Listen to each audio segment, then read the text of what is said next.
అయోధ్యలో రామాలయ నిర్మాణం పూర్తయింది. మరి బీజేపీ తర్వాత టార్గెట్ ఏంటి అనే దానిపై స్పష్టతనిచ్చారు యూపీ సీఎం యోగి ఆదిత్యనాథ్. పాండవులు 5 ఊర్లు అడిగారని, తాము మాత్రం 3 ఆలయాల భూములే అడుగుతున్నామంటూ మహాభారతంతో ముడిపెట్టి మాట్లాడారు. గత ప్రభుత్వాల తీరును ఎండగట్టారు. ఇంతకీ యోగి చెప్తున్న ఆ 3 ప్రాంతాలేంటి? అయోధ్యపై ప్రతిపక్షాల విమర్శలకు ఆయన ఎలా కౌంటర్ ఇచ్చారు? ఉత్తరప్రదేశ్లో రామాలయ నిర్మాణం వచ్చే లోక్సభ ఎన్నికల్లో తమకు కలిసొస్తుందని భావిస్తోంది బీజేపీ.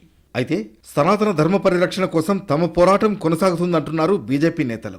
రామజన్మభూమి వివాదానికి తెరపడడంతో వారణాసి, మధుర అంశాలు ఇప్పుడు తెరపైకొచ్చాయి. యూపీ అసెంబ్లీలో గవర్నర్ ప్రసంగంపై చర్చ జరిగింది. అయోధ్యలో భూకుంభకోణం జరిగిందన్న సమాజ్వాదీ పార్టీ నేత అఖిలేష్ యాదవ్ వ్యాఖ్యలకు గట్టిగా కౌంటర్ ఇచ్చారు యూపీ ముఖ్యమంత్రి యోగి ఆదిత్యనాథ్. యూపీలో ఆలయం, మసీదు వివాదాల గురించి ప్రస్తావించారాయన. మహాభారతంలోని ఘట్టాన్ని గుర్తు చేశారాయన. పాండవులు 5 ఊళ్లు అడిగితే దుర్యోధనుడు సూదిమునంత కూడా ఇవ్వబోను అన్నాడని తెలిపారు. కాశీ, మధుర, అయోధ్యల విషయంలోనూ అదే జరిగిందన్నారు యోగి. तो हमें 5000 वर्ष पुरानी बात भी याद आने लगती है. उस समय पांडवों के साथ भी अन्याय हुआ था और उस समय कृष्ण गए थे कौरवों के पास. उन्होंने कहा था बस दे दो केवल 5 ग्राम, रखो अपनी धरती तमाम, हम वही खुशी से खाएंगे, परिजन पर अस्सी न उठाएंगे. लेकिन दुर्योधन वह भी दे न सका, आशीष समाज की ले न सका. यहां तक कि उसने भी भगवान श्री कृष्ण को बंधक बनाने का कुछ प्रयास किया. उल्टे हरि को बांधने चला, जो था साध्य साधने चला.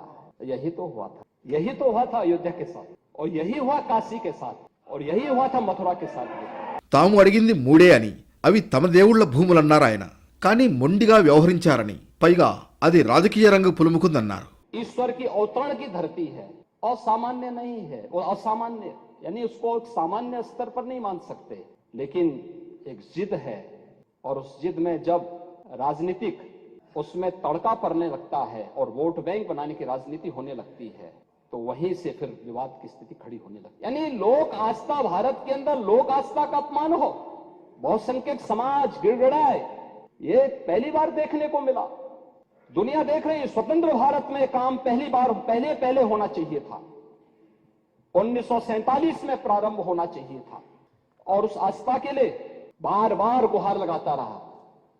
हमने तो केवल 3 जगह मांगी, अन्य जगहों के बारे में कोई मुद्दा नहीं था.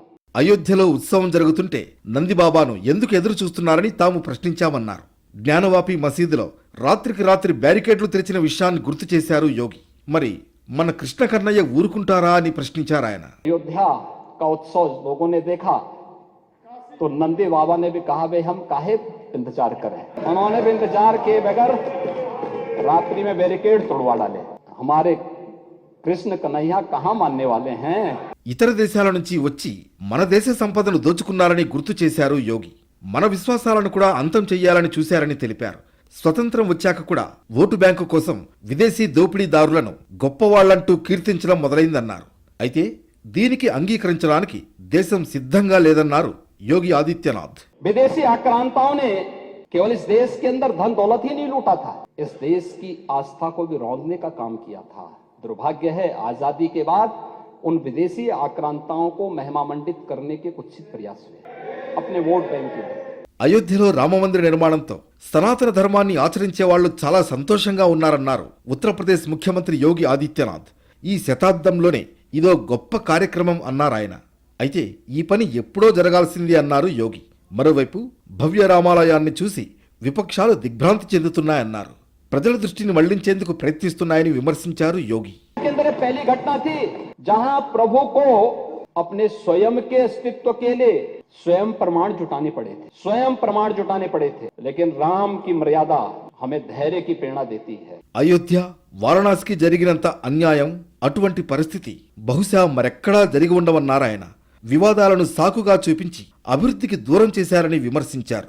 అక్కడ నివసిస్తున్న వాళ్లకు కనీస సౌకర్యాలు కల్పించలేదని తెలిపారాయన. मंदिर का विवाद न्यायालय में था, लेकिन वहां की सड़कों को तो चौड़ा किया जा सकता था ना. वहां के घाटों का पुनरुद्धार किया जा सकता था. अयोध्या वासियों को बिजली की आपूर्ति की जा सकती थी. वहां स्वच्छता की व्यवस्था की जा सकती थी. वहां स्वास्थ्य की बेहतर सुविधाएं दी जा सकती थी. वहां एयरपोर्ट बनाया जा सकता था.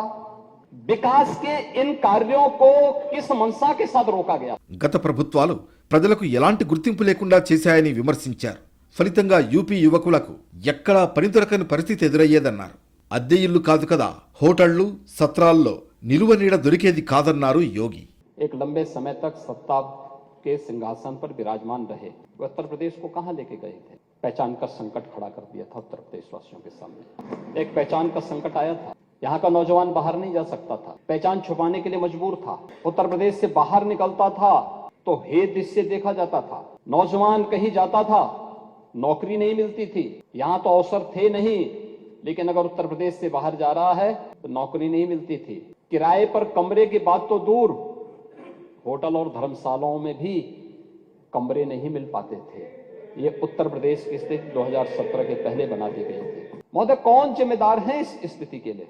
ఇప్పుడు అయోధ్యలో రామమందిర నిర్మాణం పూర్తవడంతో తమ రాష్ట్రానికి ప్రపంచంలోనే ప్రత్యేక గుర్తింపు లభించిందన్నారు ఉత్తరప్రదేశ్ ముఖ్యమంత్రి యోగి ఆదిత్యనాథ్.